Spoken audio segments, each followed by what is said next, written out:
Hi everyone, it's Damien. Welcome back to the channel. Hope you're doing well. I've decided to put a couple of videos together and just to have a look at the driving test. The first video, I've decided to have a look specifically at what happens on the day. So when you arrive at the test centre, what can you expect? The kind of things that you'll be doing as you arrive, all that kind of stuff. And in the second video, I thought I'd put together a bit of a mock test with you here in Wakefield. So I'm going to pick out a route that I know that the examiners do use on test, and yeah, we'll have a look at it. Okay, here we go.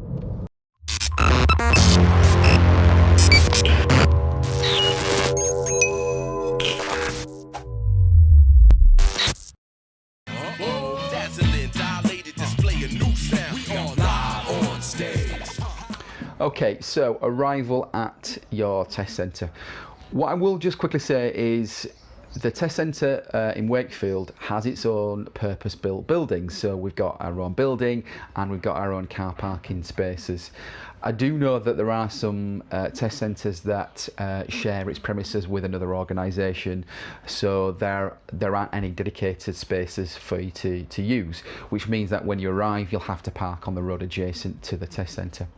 The implications of that are that one of the manoeuvres you won't be able to do, and that's the reverse bay park if your test centre doesn't have its own car parking spaces.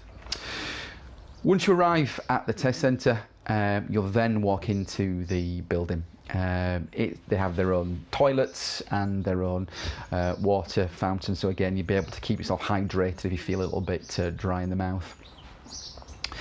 Pretty much on your test time, the examiner will walk out of their office and they will call your name, and the first thing that they're going to ask you to do is ask to show your provisional licence. So again, hand over your provisional licence to them. At that point, they will ask you to read and sign a declaration on the top of your test report. Now, as of last year, tests are now recorded via a tablet rather than a piece of paper and a pen. So the examiner will present you with a tablet and they will ask you to just check a couple of boxes that just states that you're insured for the vehicle that you've arrived in and that you are a UK resident. Once you've done that, they will ask you if the information is correct on your licence, so it's up to date, it's obviously you, it's your correct address and all that kind of stuff. Once you confirm that, the examiner will ask whether you want to be accompanied on test or not. Now, it's very much up to you whether you want your instructor or your accompanying driver to be on test with you. In my experience, I don't often go out on test. I think students think it's another set of eyes looking at them during their kind of 40 minutes, so it really is up to you. I do go from time to time for those students who are just really nervous of the whole approach, so it's something that for you to think about and have a chat with your instructor potentially. Once you've made that decision, if you don't want your instructor or accompanying driver to be with you, the examiner will then lead you out of the building, and the first thing that you'll do is your eyesight check first of all. So you'll be reading a number plate from approximately 20.5 metres away from where you're stood. Once you've done that and that's gone okay, you'll be then led to your car, and at that point you'll be asked your first of two what's called safety questions or show me tell me questions. I'll put a link in the description below, and I'll also put a video that goes through the questions with you just to kind of set out what they're all about. So at the start of your test, you'll be asked to tell the examiner or describe how a certain part of your car is functioning correctly, and your show me question will be done as part of your test as you're driving. So again, I'll put those below. Once you've done your tell me question, the examiner will just check the car, make sure there are 4 wheels on it and that it's all looking all legit and legal. And at that point, once they've sat down and they've finished their paperwork, they will go through a bit of a debrief with you that just simply states that your test lasts between 38 and 40 minutes. There'll be 20 minutes of independent driving, either following a sat-nav or following road signs. What I will say is that in terms of the probability of what you're going to get, you're probably going to get a sat-nav. because sat-nav is conducted every 4 out of 5 tests, and following road signs is 1 in 5. So probability wise you're going to get sat-nav, but again obviously you'll be practicing both as you prepare for your test. So 20 minutes of independent driving. There will be 1 manoeuvre from 3 or 4 depending on the car park situation from your test, and those are either the reverse bay park or the forward bay park, the parallel park or reverse park on the road, or the park on the right. So that's one of 4 that you're going to get. You might be asked to do an emergency stop or a controlled stop, and that's something they'll talk about with you. So that's 1 in 3. So again, not every test conducted is asked to perform an emergency stop, but again the examiner will give you a debrief if that is a part of your test. And again, throughout your test, any questions, the examiner will be open for that. So again, don't sit there thinking I need to ask a question. Again, he or she's there to kind of facilitate the whole process and make it a little bit easier for you, and that's pretty much it.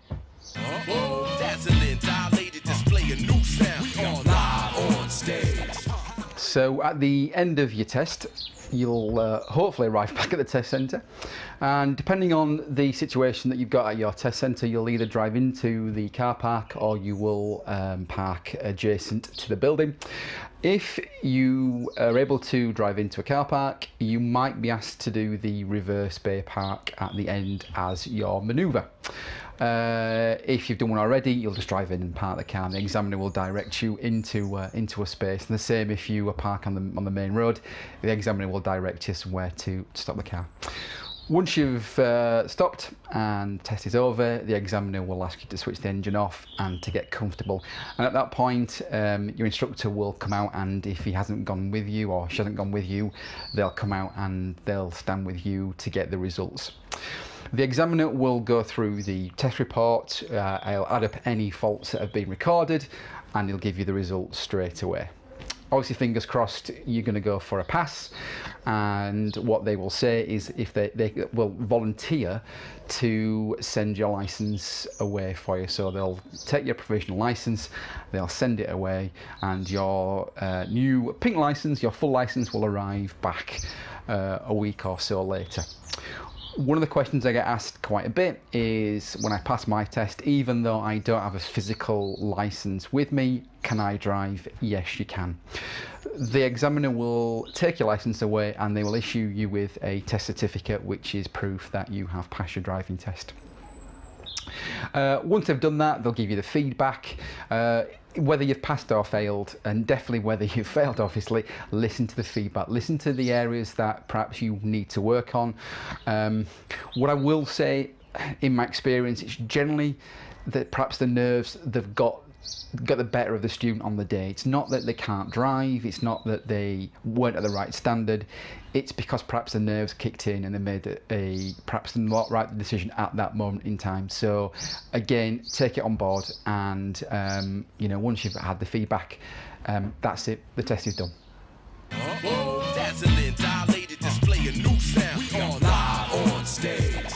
So what are the examiners like? It's something that I get asked quite a bit by students who are approaching their tests, simply because they're used to me for the last few weeks and months. They're just used to me being sat next to them, and a brand new person that's going to decide whether they are good enough to drive on the roads independently. It's a big thing, so I can understand it can be quite a worrying time for you guys.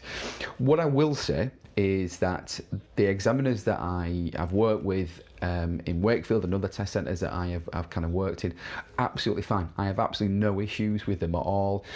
If they've come back after test and they've had to fail a student, I've never had any issues with the decision, and often the student won't have any issues with it at all. It's you fail your test, it is quite upsetting, and it's understandable. What I will say is that some of the examiners perhaps will approach the test differently. We're all human beings, so we all have different approaches to things. Some examiners will be quite chatty with you around the test route and establish a bit of rapport, and others will just want to get on with it and let you get on with the job at hand, so you driving this car safely and legally.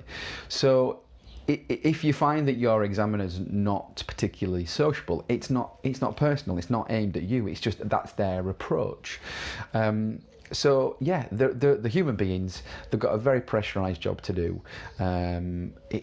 Chat to your instructor about it. Your instructor will know the examiners at your test centre and which category they fall into, so have a chat with them. Dazzling, dilated display, a new sound. We are live on stage. Okay, so in terms of how you will be recorded during your test, the examiner uses the test report that you completed at the start of the declaration section, so that's the form that they use. In terms of faults that you can make, there are 3 types of faults that could be recorded as part of your test. The first are what's classed as driving faults or minor faults, and these are things that aren't potentially dangerous to you, the examiner, a road user, for example. However, if you keep making the same type of minor fault, that could then be converted to a serious fault. In terms of the numbers, however, you can score 15 minor faults across the test report and still pass.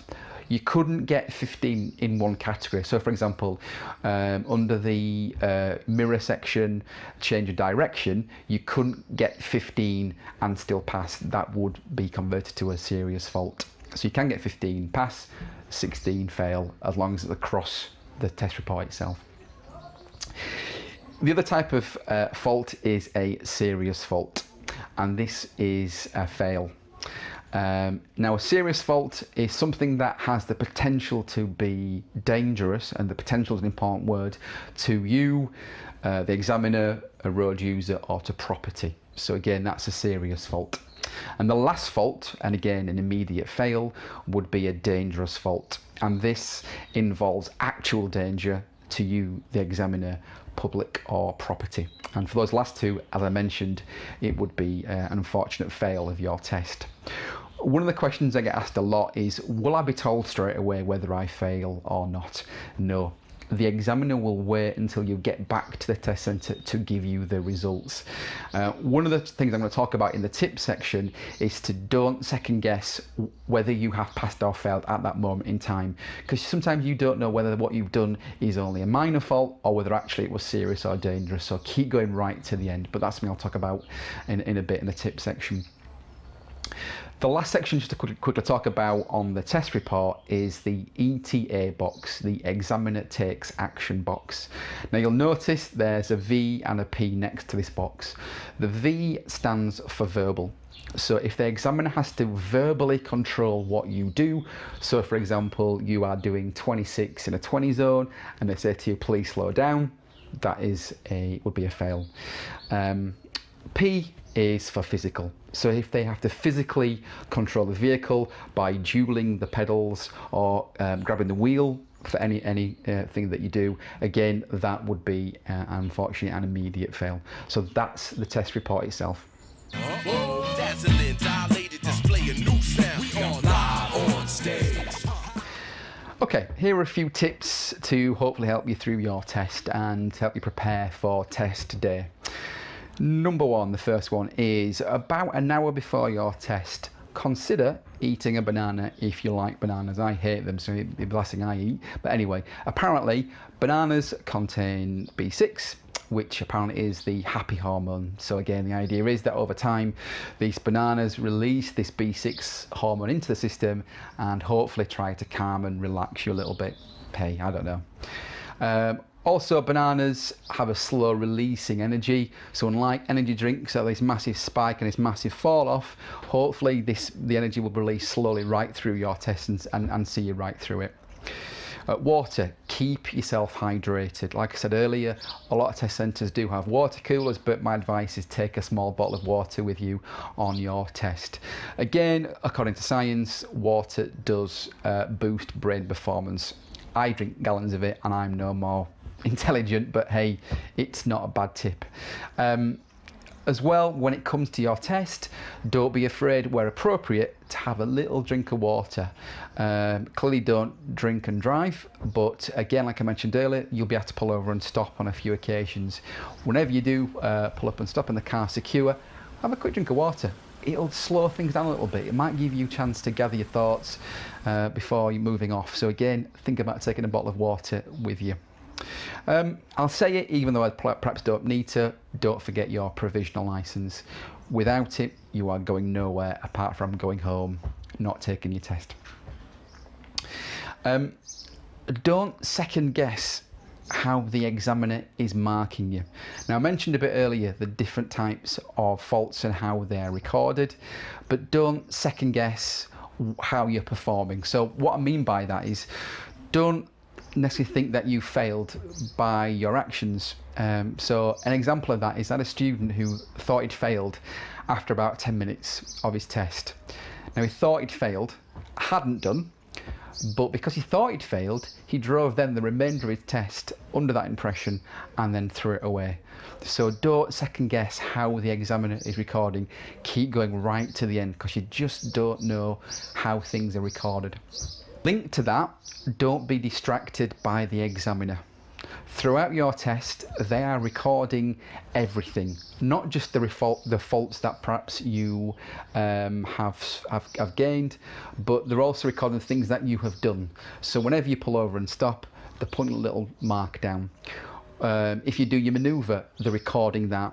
They are recording the sat-nav section. So they're constantly recording things on the test report. So don't think, oh, what have I done there, and then be distracted by that and then miss something in front of you. So forget what they're doing. Listen to the instructions that they're giving you, but don't be distracted by them marking things on the record sheet. When it comes to booking your test as well, think about your test time. You might not have an option when your test time is. You might have to book it to suit work or school, for example. But if you can, think about the test time. Now, the first test in Wakefield is 8:10. So it goes without saying that there's going to be a lot more traffic on the roads at that time. There's going to be a lot more pedestrians and school traffic, and perhaps students walking to school. So it might mean there's a lot more activity, but it does mean that you might be not driving as far. You might be caught up in a little bit of traffic at that time. If you perhaps look at a later test like 10 or 11 o'clock, there might be less traffic on the road then. There might be less pedestrians walking across crossings and zebra crossings for you to be aware of. So think about your test time. Will the test time affect how you drive? You know how you are going to be on test day, whether you're going to be quite nervous or not. So think about whether test time will have an impact.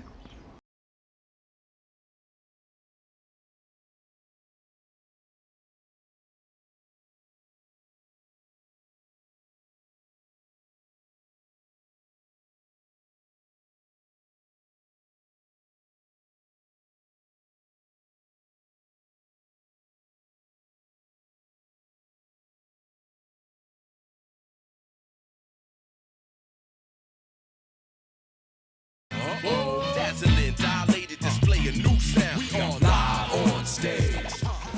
Okay, so hopefully that's giving you some more information maybe about the test, and hopefully got some tips and some things you can take away and implement with your instructor. In the next video, I'm going to be looking at and taking apart a particular test route here in Wakefield. So we're going to be looking at it in real time. We're going to have a look at all the elements of it, and hopefully that's going to give you some more support in getting you ready for your test. Okay, thanks again for tuning in. As always, if you're able to, it'd be brilliant if you can subscribe and hit the bell icon, and I'll see you again soon. Take care.